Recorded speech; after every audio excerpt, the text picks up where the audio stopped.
back to the channel. Tony here. So today we are going to do the low seat insert. So we're going to do an insert for the low seat. I have the standard seat here, but I really like this low seat. So we're going to go ahead and try the gel insert. So let's get into it. This is the low seat. So what I'm going to be doing is I'm going to be taking this gel piece here and I'm going to insert it into the foam. So I need to pull the cover off and I need to go ahead and cut this in, and then I have an 1/8 inch overlay that goes over everything and so on. So we're going to go ahead and try that. So I got this off of Amazon, and you can see it's you know, it's a nice thick one. So we're going to give it a shot. That's what we're going to do today. So first things first, I've got to pull all these staples. So I started pulling staples here. I'm going to go ahead and pull all the rest of the staples, pull this off, and then go ahead and lay out the foam and go ahead and cut that. So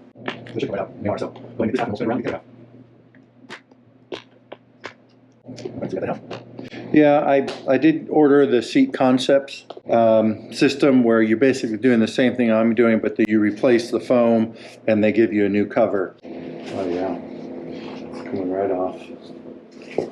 A little tighter on here because it's formed, so I'd assume you'd start back over here. All right, there we go. So I'm going to go ahead and trim this for a second, and then we'll go ahead and lay it here and mark it out, and then we'll start cutting. I've got to lay this on top of this so that I can get and trace it. But you can see it's more narrow here, it's wider here, which works perfect for my seat. I've already found the sweet spot of my seat, but I think what we're going to do is we're going to just bring it back far enough so we have enough here. So I'm going to go ahead and grid this so that when I put this on, I have it perfectly gridded out. All right, so next we're going to want to grid this, and then I just want to make sure that it's nice and lined up. I like that. Quick little, that looks good there. So now we want to go ahead and trace this out. Kind of want to make sure you get it down on there. You know, it probably wouldn't hurt to take off less than more, because then that way you can always trim the foam versus having a big gap. So we're going to go with that kind of a approach. We're going to stay inside the lines. So I'm using my X-Acto knife, and if you can see, I've got it marked, and we're just going to go ahead and cut that. We'll go ahead and do a grid, but this will be my outline. All right, so now we got our grid. So then we're going to go ahead and do a test cut here, see how it cuts. So we just want to do a little bit at a time. We don't want to try and do it all at once. And I do have my gauge, which I'll do on my finishing. So the next step is to remove one of these, and I probably want to do it at one of the more thicker spots, just to so I don't pull out the bottom. So there, so we're just pulling one out. What we want to do is get some space here so we can get the multi-tool in there. You can see we haven't, that's our depth right there, so we got to be careful. We don't want to go deeper than that, so that these, you know, these cuts give us our measurement. So I'm going to go pull out the multi-tool and see how that works. All right, so we're back with the multi-tool. It's going to be noisy, so we're just going to go ahead and dive right in and see how it happens. And the idea with the multi-tool was to be able to, yeah, there we go. So that seems to be working. Kind of what I was looking for. But again, that's going to be a mess. So the multi-tool is really working well. So we'll have to do some cleanup, but it's not pitting it, which I didn't want to do, is pit it. It's giving it pretty flat, and we'll just have to see. So you can trim it.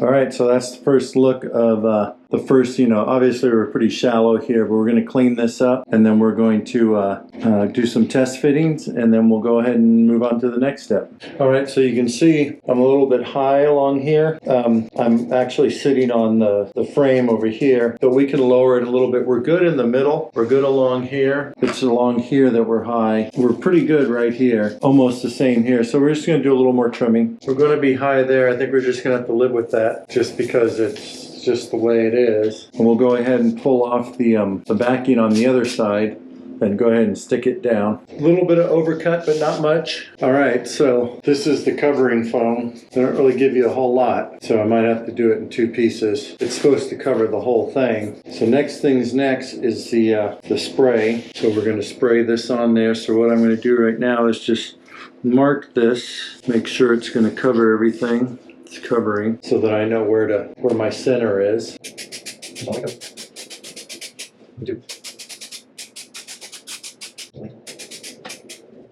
All right, so now we wait until it gets all tacky. All right, we're gonna go ahead and lay this down. Might have to cut the corner here. One is for it to be nice and wait for it to get tacky. Those hooks that we have, we want this to be nice and taut. So we're kind of just tucking these areas over nice and smooth. I think next is to trim the front and see if we can't fit the cover over it. So we're going to go ahead and take this front piece. This is where the fit on here. If I had the foam right here, it would be pretty difficult. So now you have a way to kind of pull it around. So we're going to go ahead and try and get this corner right here, because this is a crucial corner. Pull and stretch and get this corner over, just so that we're having some kind of cohesiveness there. So we'll go back over again. All right, so there we go. Nice, and you can see that's where the foam is up front, but I actually kind of like that. You know, the padding stops here versus coming all the way up there. I mean, I wish they would have given you a bigger piece,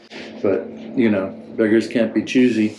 But things like this will come out when you actually staple it on there.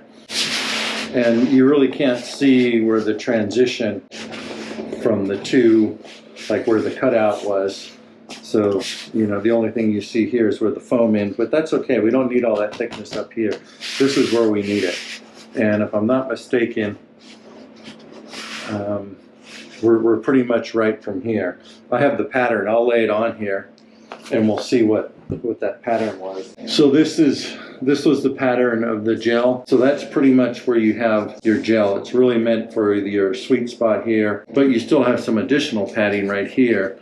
All this section right up here. When we get back to this, then we can go ahead and stretch each one of these and staple each one of these and pull those. Really, the hooks are just there to hold it in place so that you can do that. But yeah, I'm liking it. We'll go ahead and get to the stapling tomorrow. So we'll, next time I see you will be tomorrow. All right, so now we're back getting ready to go ahead and do all the stapling. So this is the low seat. And one of the things, so what I was trying to do is I don't want a low seat that's the whole seat. So Corbin I think makes the whole seat in the low seat version, but you don't have this. So this is where I keep my, I'm gonna have my power box, because I don't want to have to take this off in order to get to the fuse box in here. And I like having this here with my luggage and everything. So I really like the short low seat. I have the regular seat, but I like the low seat because with the Hyperpro spring, it lifts the bike a little bit, and I have more contact to the ground, especially for off-road. Maybe for long touring, then the other seat's fine. So that's the reason for doing this low seat conversion right here. So we're gonna go ahead and do the stapling. So I got this stapler here, Home Depot. It's like 29 bucks. It's better than any of the other staplers. I have like carpentry staplers, but they're too big with the staple. This is 1/4 inch staple, so that's what we need. So we're gonna go ahead and start working on this. We'll start here in the back. So we'll use these noodle nose because I can get in here and pull things taut without getting my fingers in the way, because yes, I do have a big finger. It seems to be working pretty well. And this was the one that I was talking about that I couldn't really get to. So in order to stretch that one, I'm just going to take a screwdriver and kind of pull it and see if we can't. We'll go ahead and start on this side.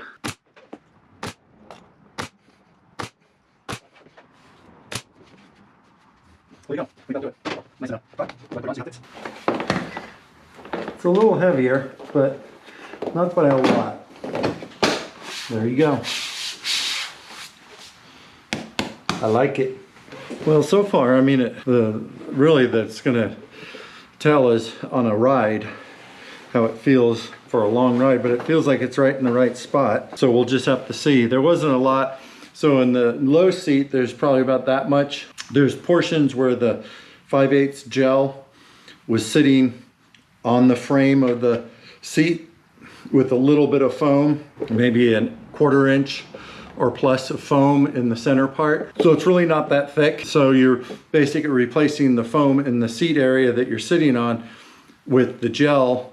You still have a 1/4 inch foam on top, so it gives it that layer, but I'm thinking this is gonna be pretty cool. I'm liking it.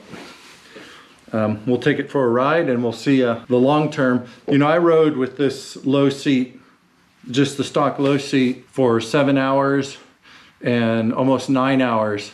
Those are my 2 longest rides, and non-stop, just stopping for gas, bathroom. But otherwise, it was totally manageable with the low seat as is. Of course, at the end of the day, you're tired, but it wasn't unbearable. So I'll be interested to see how this low seat works with the gel. So we're gonna go ahead and wrap this up. If you like this video, give me a thumbs up and like and subscribe. That helps grow the channel so I can bring you more videos like this. And we'll definitely be seeing you soon. We have some other adventures planned and some other trips and so on. So we'll see you on the next one. Later.